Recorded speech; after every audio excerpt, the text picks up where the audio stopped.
Today we're answering one of your frequently asked questions. How can non-nationals or Barbadians living overseas purchase property in Barbados? Where do you start? What do you need? How long this going to take? Is this a complicated process?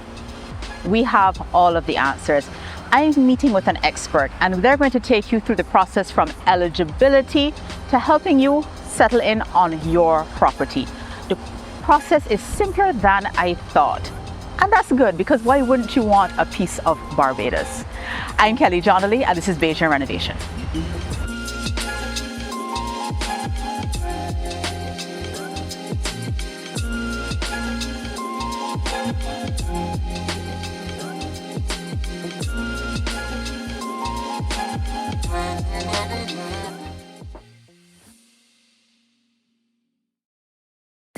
So I'm at CIBC with Relationship Manager Platinum Banking Geri-Ann Ince-Leacock.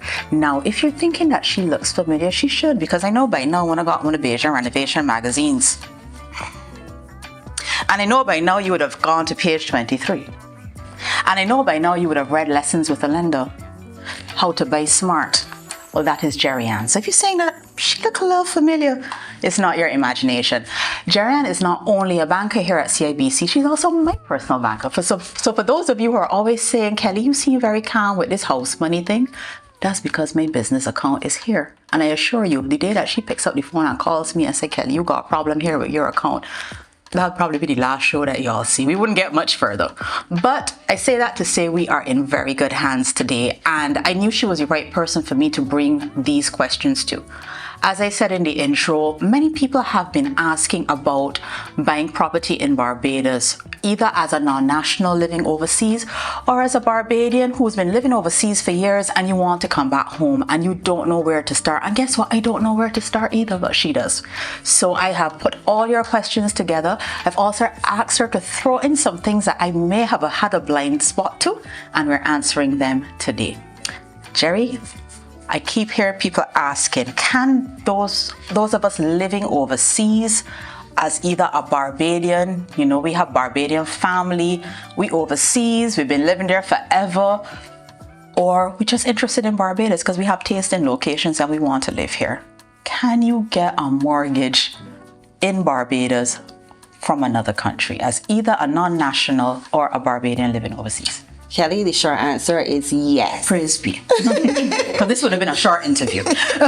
Yes, definitely we can assist you with an international mortgage product, which we can offer to both Barbadians living overseas and non-national, non-resident persons who are not nationals of Barbados, nor resident in Barbados. Typically, we get those requests for persons who want to look for investment properties, perhaps they want a vacation home, or they're just simply looking to retire in sun, sea, and sand. Okay. Now, I don't know if it's just because I'm looking at it from the outside, but this seems like a very complicated process. So it's like if people think that buying a house is complicated in Barbados, which it is not, because y'all have read the article, right? With the steps of how to buy a house, and you realize it's just long, it's not hard. But whenever I look at it from outside, it's like, oh my gosh, the thought of buying something from another country.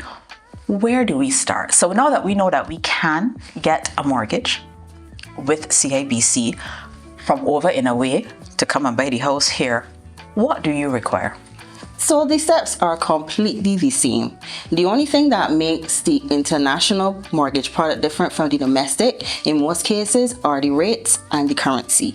So the same items we would require to purchase a property here in Barbados, you would need for an international purchase as well. Okay, and just as a brief overview, it does not have to be exhausted. What are some of the things that you will require after I provide my ID? Because, you know, and we have established that you are dealing with me, right? What are just some of those things, just for the benefit of the viewers? No problem. KYC, as you just mentioned, ID, we need to know who you are. We need to be comfortable that you can repay this loan. So capacity. We need to have an idea of where you work and how much you work for. So job letter and payslip for those who are employed. For those who are self-employed, we need financial statements, we need contracts, we just need some evidence of how you are remunerated, so that we would be comfortable that you can repay this month. Okay, and I know it is not necessarily the scope of this conversation, but I would assume that once a property here has been identified, the same information you would require for the properties, let's say when I was buying my house, the valuations, the information from the seller, etc., all of that information is still very much the same in terms of you need to still get all the property information locally. Correct, Kelly. We need the offer letter from the vendor. We need a valuation on the property. We need to confirm that the property is sound, confirm location, the type of property, and we also need to understand the use of the property as well. Okay, so I know when I was buying my property, and I must say the screening is getting a little more intense now, okay? I now feel like I belong to the people. That there's a certain level of financial background checks, credit checks, etc. Does that still happen if you're purchasing from overseas? Oh, most definitely. It sounds like more. It sounds like more too. Good. Because simply put, how you pay others is how you're going to pay us. We're like that. Right? I like so, that. And we are a relationship bank. So we like to have a relationship with you inside and out. No, we do not ask for blood type, but we like to know. Nice. But we like to know as much about your financial situation as possible, so we can give you the best advice and the most informed solution. Okay.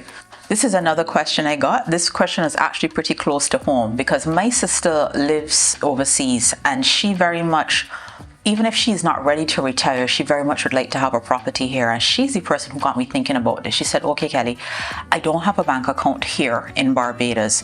Do I need to physically come into the bank to start this process? Can I get the mortgage facilitated here without physically being here or coming here to deal with that? Is that an option? Yes, that is definitely an option. We are a digital bank, so let's start with the account. She can go online and apply for her account, and the documentation she sends will have to be notarized, and bam, account open. Similarly with the mortgage, the information that she's sending us, especially KYC, ID, and so on, get that information notarized. We also do checks in relation to employment and so on, so we would call the employer directly to confirm that the information submitted is authentic, and then we'll move from there. Okay, and just for the benefit of anyone listening, when you say a document has to be notarized, what does that mean? So there's a notary public that can certify. So basically they say, yes, the document that's presented to me is an original. Say, for example, your ID.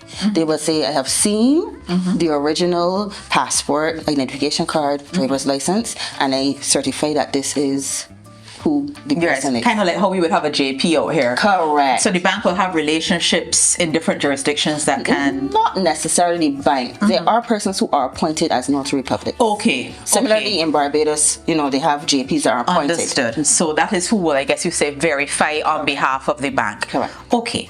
Now, another thing, as I said, my little house that we all own together, right? The moving of the money. So when I was closing on my property, right, unbeknownst to me, yes, I'm aware that this person lives overseas. I said, okay, so why we ain't closed yet? She said, well, we need to get central bank clearance. I said, central bank clearance for what? Well, we need to know that we can send the money overseas for the seller. And in that moment, I was like, Una does not know that if Una could send the money overseas for the seller. But it raises the question. Is it just a case of, okay, I have £200,000 in my bank account and I'm sending it to Geri-Ann and CIBC? What is the framework behind moving, I guess, larger sums of money back and forth between territories? That is an excellent question. Did my research. So there for two reasons. A, persons need to, well, we don't do 100% financing for international mortgage. Let's start there. Okay.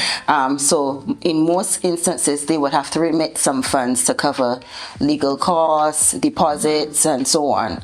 So with the Central Bank of Barbados, you need permissions to send money out.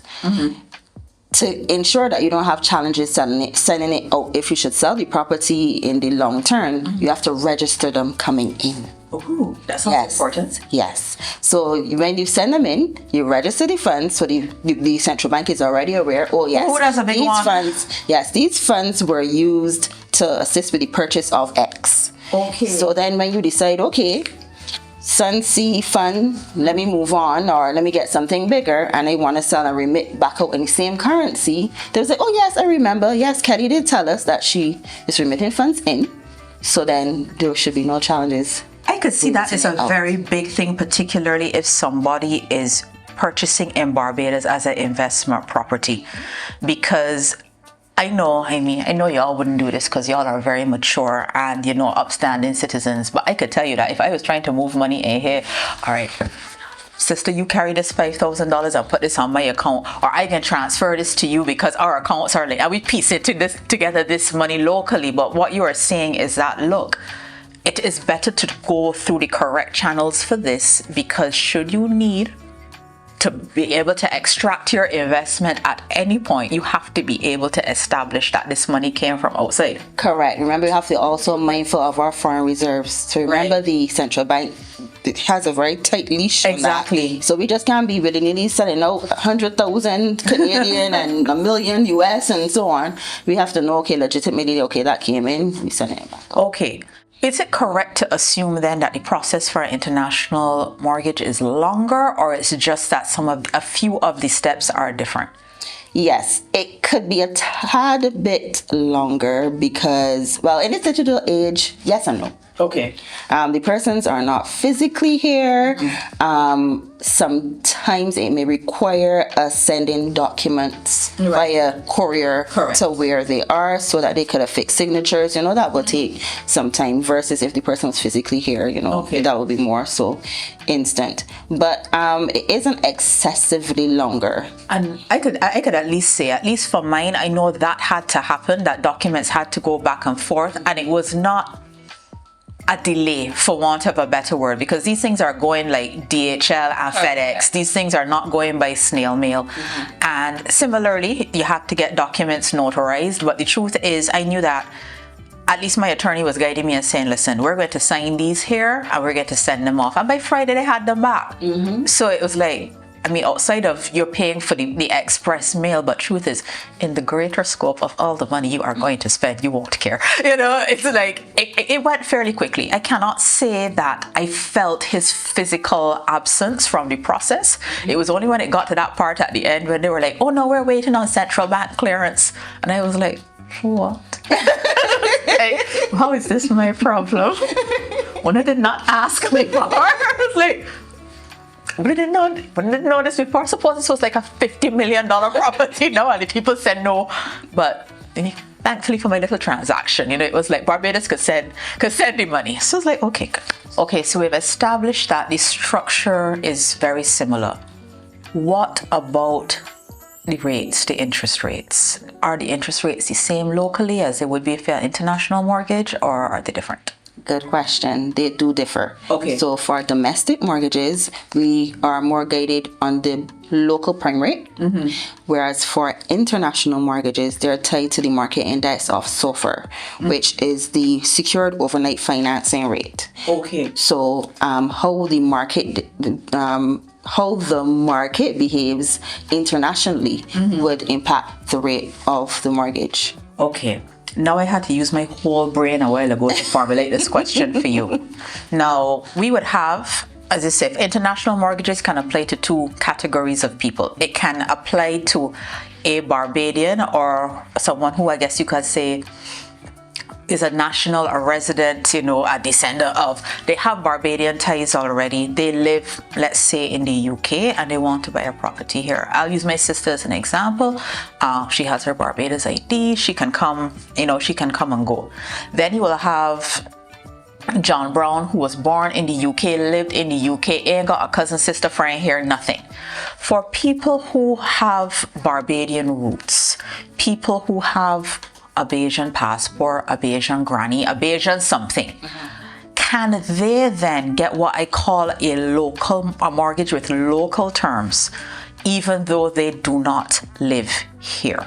Yes, Kelly, they can. They can avail of either. So they can have an international mortgage or a domestic mortgage.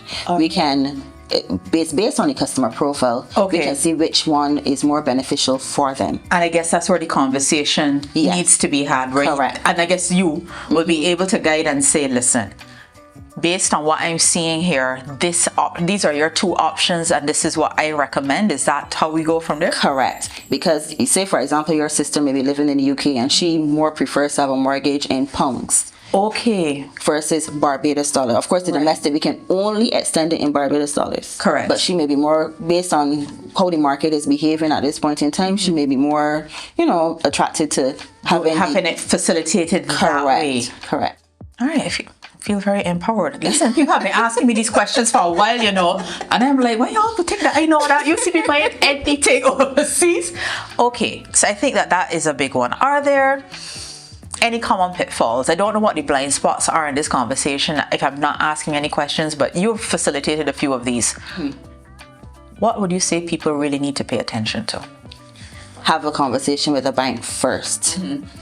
If you know for sure you want to invest in Barbados, a property in Barbados, have a conversation in relation to what is required versus having identifying a property, seeing the realtor, paying the holding fee, and then coming to the bank and saying, okay, I want this, and we say, well, unfortunately, have the conversation, be pre-approved, understand the regulations as it relates to purchasing properties in Barbados as well, especially as a non-resident, non-national. Okay. And another big one, I think you touched on it earlier, was making sure your funds are registered. With the Central Bank of Barbados. Sure. Anything along the lines of taxes, legal considerations, anything like that? Yes. I need to know about? Most of our international customers, if I am honest, do come with tax consultants and attorneys. Attorneys in their back pocket.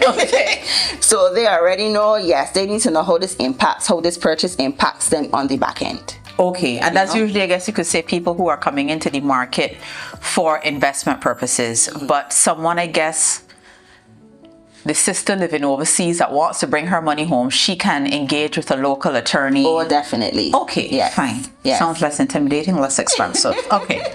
Quick question, simply because I'm doing a renovation. If I purchased a property here that was a fixer-upper, like, seriously think about that before y'all do that, okay? Just saying. If I purchased a property that was a fixer-upper, can I get a mortgage for a fixer-upper? Yes, you can. For international mortgages, however, we are a bit more stricter as it relates to management of that property. Okay. Because realistically, you as the purchaser or the owner, you are not here. Got it. So we would ask you kindly to ensure you have a management team, which will consist of a QS, an engineer, your contractor, and any other specialist depending on the works that need to be done. So that we are reliant on their reports to ensure that everything is flowing, because you just can't do a drive past and say, okay, yeah, that wall there looks straight. But yes, we would need that. Now, I will add my two cents here, right? Because I know how we does roll, right?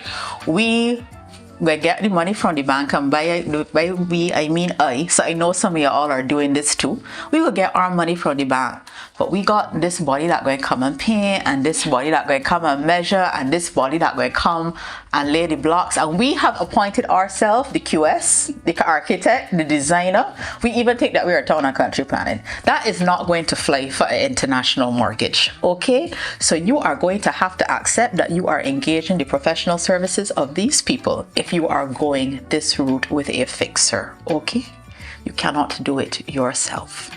I could barely do it myself. So if you do this from overseas, I promise you can't do it by yourself either. Any parting shots, any parting comments? Now that we are all ready to forward this to our friends and family over in a way, I tell them, CIBC will start you out. Any parting shots? I would say I would encourage everyone that in the diaspora, especially, if you want to come home, get that beachfront property, get your retirement home, come speak with us, have the conversation. Let's see how we can help you. That's the important place to start. Perfect. Well, guys, I hope this answered quite a few of your questions. So make sure you rewatch. This is not the end of this discussion. In a follow-up episode, we're going to actually be speaking with an attorney. just to make sure you have all the details you need for the legal process, and so that you don't think for a second that I know them.